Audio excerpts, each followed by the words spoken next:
What's up, Nerfy here. We just got a huge patch. I got a lot of videos to make, so I figure I'd start with the easiest one, and that is Yao, the Yao banner. Whether or not you should pull for her, whether or not she's worth, the answer is no, she's not. So you can now go about your day after like, comment, and subscribing.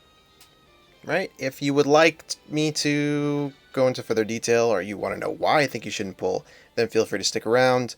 But if you just wanted to know whether or not you should pull, the answer is no. Done.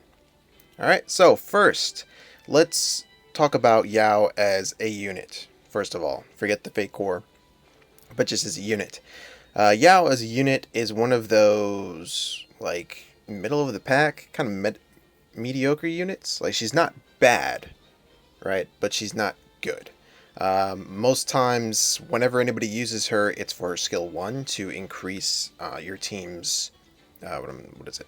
Attack percentage, sorry. She does do a really good attack percentage buff for your entire team, but aside from that, people don't really use her. And as a machine DPS, she's okay. And that's basically whenever people use her. I think I used her once for Ypres Labyrinth, used her once for one of the core raids. Aside from that, I've never used her. So that's the core unit. Now let's talk about the fake core on top of that unit. When it comes to the passives, she didn't get any like crazy unique passive, right? She got the Summer Blessings and the Flip Flop or whatever, which are like whatever. They're okay, I guess, because PvP wise, she's not in the meta, and I don't see her ever being in the meta. It's not like, for example, Shafrakin, where while First Guardians were out, Shafrakin was not in the meta because they countered him really hard. But then once Iris came out to counter them, Shafrakin is king. Right? She's not in the meta because she's just not good enough of a unit to be in the meta, regardless of how the meta changes. The only way she could be meta is if you could make some sort of comp where you need her attack buff, so the person that goes right after her can just one-shot the entire enemy team, no problem, and then you win the match. But I don't see that happening. So, yeah, she's PvP-wise, she's not meta, she's never going to be meta, she's going to be irrelevant, always. PvE-wise, the Summerfest passive, right, is just whatever. I guess she works decently with Flat Flap because she can give herself a buff, but still, it's whatever. And then Summer's Blessing, again. So that's it for the passives. Then when we come over to her skills, they haven't changed her skills significantly. I think normally her skill 1 is 24% of her attack as a buff, but now it's 28%.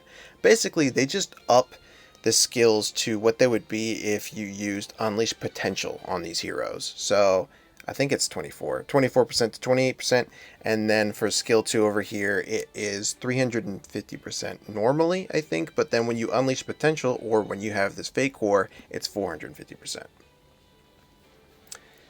But that's it. Nothing special, nothing new, just a little bit of an increase in the percentages. And once again, for those of you who don't know, Blue Fate Core gives a buff to all heroes of the same nation as that hero. In the patch notes, I went over all of the heroes that she buffs, and basically they're all kind of whatever. The most prevalent hero that she buffs would be Chatty. And Chatty is just for Dragon, really. So her buff really isn't worth anything. So those are the reasons why you should not pull for her. PvP-wise, she's not relevant and won't be relevant. PvE-wise, she's okay, but that's it. And then the heroes that she buffs are all just okay. None of them are super useful. And since it's a 28 pity, right? It's a 28 pity. You want her at the very least to hit one of those categories, right? Like she's super PvP meta, or she's really good in PvE in a lot of facets, or the heroes that she buffs are awesome.